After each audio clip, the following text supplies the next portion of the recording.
Sup y'all, and welcome to Accelerating Global Change and Realignments, Unit 6, Part 12.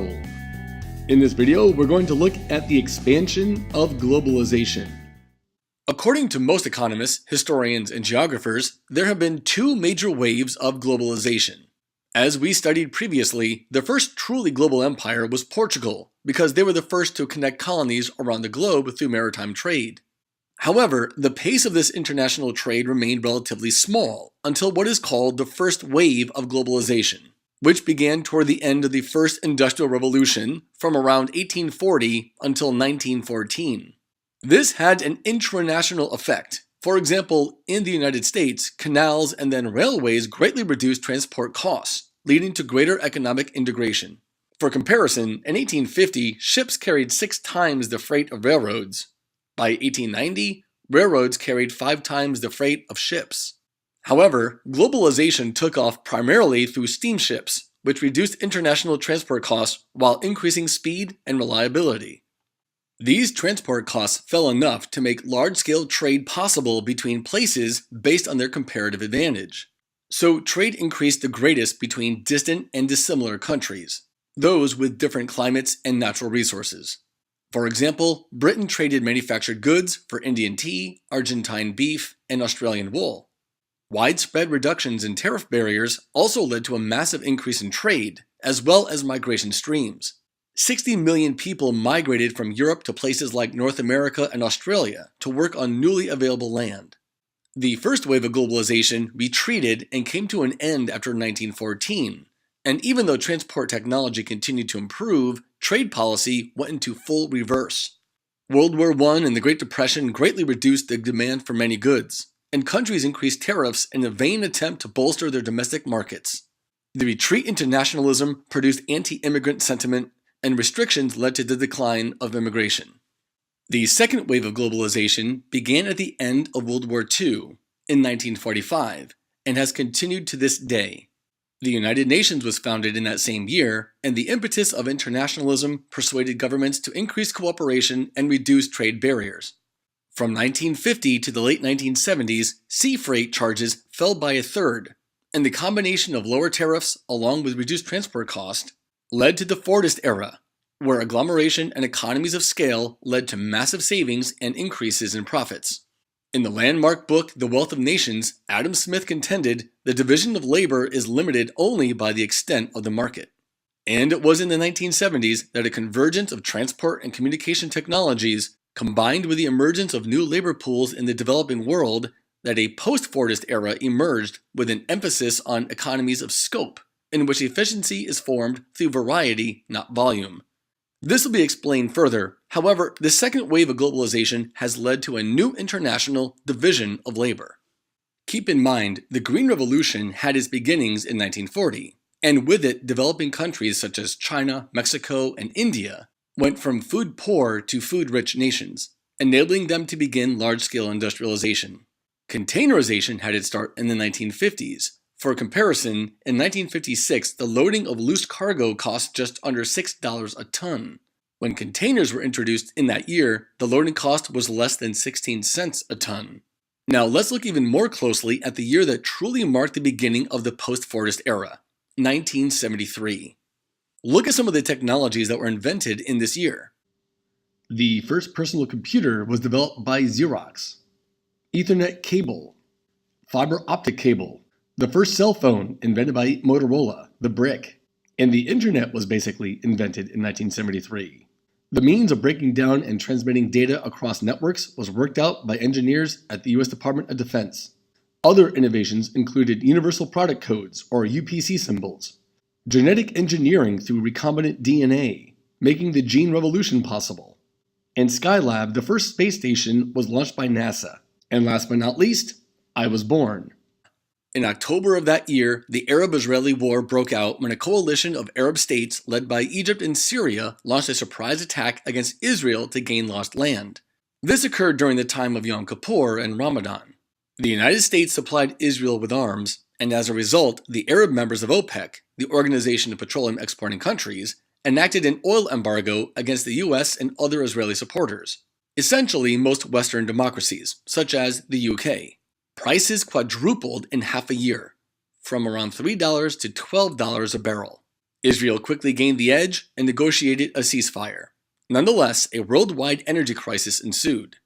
This energy shock, along with large and cheap labor pools in newly industrialized countries, combined with dramatic improvements in transport and communication technology, led to a new international division of labor, also known as the Global Division of Labor. Freight costs have been cut in half since the mid-1970s, driven by investments in transport infrastructure such as seaports, better capacity use through containerization, technological progress in areas like telecommunications, and also through lower tariffs. Just look at the impact of containerization. Once the infrastructure facilities were in place, container traffic took off. However, running counter to conventional wisdom, the friction of distance resulting from transport costs has surprisingly actually remained fairly constant. For example, the price of transporting $1 worth of coal has really not fallen much since the 1950s. The main savings have come from lower intermodal transfer costs. Containerization allowed goods to be packed only once and shipped over long distances using maritime, rail, and road transport. With the arrival of the jet engine, air transport costs came down quickly in the post-World War II era. Between 1955 and 2004, adjusting for inflation with $2015, air freight prices fell from $3.30 per ton mile to around 25 cents. New information and communication technologies, many of which were introduced in the 1970s, as stated before, mean it is easier to manage and control geographically dispersed supply chains. Again, adjusting for inflation using $2015, the cost of a 3-minute phone call from New York to London fell from $480 in 1931 to just over $1 in 2001 for a much better connection, and to just a few cents today. What is most different about the Post-Fordist era is that transport and communication costs fell low enough that small differences in products and tastes fueled trade between similar countries, specifically in Europe and North America. Again, this relates to economies of scope. Neighbors trade different types of beer and different parts of cars, such as wheels and tires. Trading components and parts have grown to take advantage of specialization and economies of scale. What is actually quite fascinating and counterintuitive is that the new international division of labor has increased trade among countries that are closer to each other at a much greater rate than those that are further away. And this can best be explained through, not geography. Yes, well! To be more precise, as transport costs fall, physical geography matters less. But with economies of scale in production, economic geography matters more. Basically, we can look to psychology to better understand the human patterns of modern globalization. The growing demand for varieties of similar goods helps explain the paradox that falling transport costs have led to more trade between countries that are close by and have similar characteristics.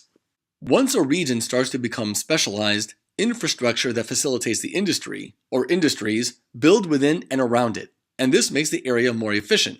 People and businesses agglomerate in that region, resulting in even more specialization and intra-industry trade where they can take advantage of local place characteristics. For instance, the location of inexpensive manufacturing of components in peripheral and semi-peripheral locations where abundant, cheap, and unskilled labor can be found. Compare that with the location of research and development, concentrated in core countries with better educated and skilled labor. And most of these countries are generally in relatively close proximity to each other. Such is the case with the United States trading heavily with Canada and Mexico. Even China, our #1 trading partner, is close in terms of relative distance, since maritime transport is so cheap and efficient. Multinational corporations shift production around the world, but especially with countries relatively close to each other. Now, multinational corporations, or MNCs for short, are those registered or operated in more than one country. The first one in history was the British East India Company, which was first chartered in 1600. Transnational corporations, or TNCs, are mostly synonymous with MNCs, but they are so globalized they have no single national home. Examples include Mitsubishi, Walmart, General Motors, and ExxonMobil. These international companies are only increasing in number. Back in 1970, there were around 7,000 TNCs. Today, there are estimated to be over 100,000. The trend has been for MNCs and TNCs to not only grow in number, but also grow in size. So the first wave of globalization was characterized by conventional inter-industry trade that exploited differences in natural environments that were usually distant from each other. Weber's traditional trade theory focused almost solely on transport cost, and that worked for his time. But his theory did not attribute enough value for the changes of the second wave of globalization, governed by a new international trade. Driven by economies of scale through specialization and agglomeration, and economies of scope through product differentiation, with intra-industry trade between countries that are relatively close to each other. In actuality, once regions were saturated with enough goods from different places and cost differences were minimized, people increasingly wanted more varieties of similar goods. Initially, in the first wave of globalization, countries traded because they could not produce the imported products themselves. For instance, trading engines for bananas. In the old trade theory and with relatively high transport costs, countries traded only what they needed to. In the new trade theory, under the second wave of globalization, driven by scale economies, a desire for variety, and low transport costs, countries trade because they want to. We want slightly different versions of similar goods, as in the case with smartphones offered by Apple, Nokia, Samsung, Sony, and others. And this explains the modern global division of labor. Well, Lottie frick!